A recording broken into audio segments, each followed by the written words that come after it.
وما انفقتم من نفقۃ او نذرتم من نذر،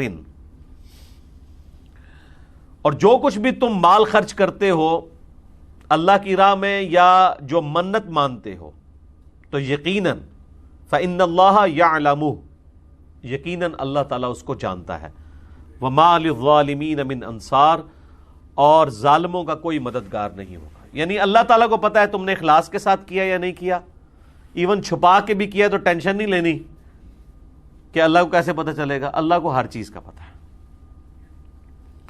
تو یہ عقل مندی کا تقاضا بھی یہی ہے، سمجھداری کا تقاضا بھی یہی ہے کہ انسان اپنے مال کو ہمیشہ کے لیے محفوظ کر لے اللہ کی راہ میں خرچ کر کے. لیکن اس میں ایگزیجریشن بھی نہیں ہونی چاہیے، یہ بھی ذرا ذہن میں رکھیے گا. بعض لوگ سب کچھ لٹا کے چلے جاتے ہیں، تو نبی علیہ السلام نے اس سے بھی منع فرمایا ہے. بخاری مسلم دونوں میں حدیث ہے، سعد ابن ابی وقاص کہتے ہیں کہ فتح مکہ کے موقع پر میں اتنا بیمار ہوا کہ مجھے لگا کہ اب میں نہیں بچوں گا. اب فتح مکہ ہو رہی ہے 8 ہجری میں، اور سعد ابن ابی وقاص وہ صحابی ہیں جو سب سے آخر میں فوت ہوئے ہیں بدری صحابہ میں سے 56 ہجری میں.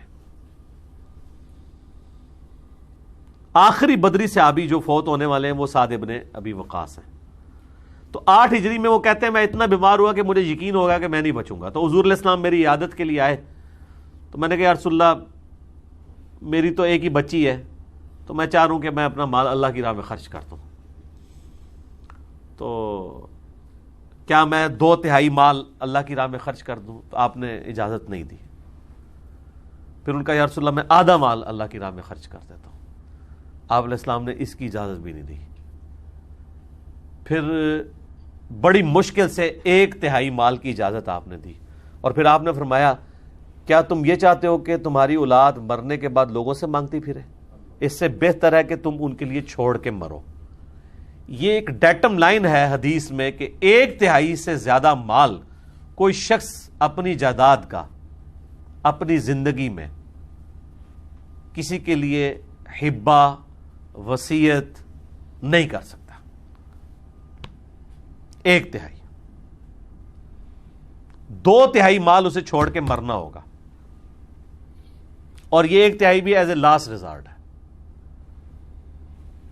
بعض لوگ یہ کرتے ہیں کہ وہ جناب آدھی سے زیادہ جائیداد ہی اللہ کی راہ میں دے دیتے ہیں، کہتے ہیں جی اللہ نے دیے ہی اتنا ہوا ہے تو میں خرچ کر دوں، اپنے ہاتھوں خرچ کر جاؤں.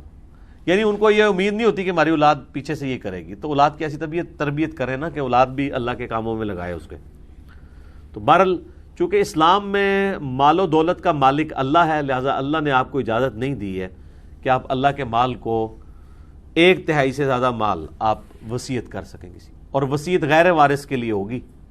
وصیت یہ ہوتی ہے کہ میرے مرنے کے بعد فلاں کو ملے، وہ وارث کو نہیں آپ کر سکتے، کیونکہ وارث کو وہی ملنا ہے جو آپ کے وراثت کے قوانین آئے ہیں سورہ نساء کے اندر. ہاں حبہ آپ اپنی زندگی میں کر سکتے ہیں، وارث کو بھی کر سکتے ہیں، لیکن وہ اپنی زندگی میں اپنے ہاتھوں سے دینا ہوگا. لیکن اپنی زندگی میں وراثت آپ تقسیم نہیں کر سکتے، کیونکہ یہ تو پتہ ہی نہیں پہلے کس نے مرنا ہے. یہ تو سعد ابن ابی وقاص کو نہیں پتا انہوں نے مر جانا ہے کہ نہیں مرنا، تو آپ کو کیسے پتا ہے؟ مرنے کے بعد وراثت تقسیم ہوتی ہے. اکثر لوگ کہتے ہیں جی میں اپنے ہتھے ہی دے جاواں، پچھو لڑتے رہن گے. لڑنا انہوں نے پھر بھی ہے پچھو، بے فکر وہ ہتھی دے بھی جاؤ پھر بھی لڑن گے، کیونکہ ذرا سا اونچ نیچ ہوگی نہ تو انہوں نے کہنا ہے پیو نو پٹو پا لیا سی، اے نکے والے نے اے وڈے والے نے. لڑنا انہوں نے ہے جے، یہ ذہن نہیں رکھنا. اللہ یہ کہ جس کو خوف خدا ہوگا وہ تو معاملہ الگ ہے. تو اللہ تبارک و تعالیٰ اس چیز کو ناپسند کرتا ہے کہ کوئی شخص جو ہے وہ سارا مال ہی اللہ کی راہ میں لوٹا دے اور پھر پچھلے جو ہیں وہ مانگتے پھریں. اس چیز کو نبی علیہ السلام نے ناپسند فرمایا.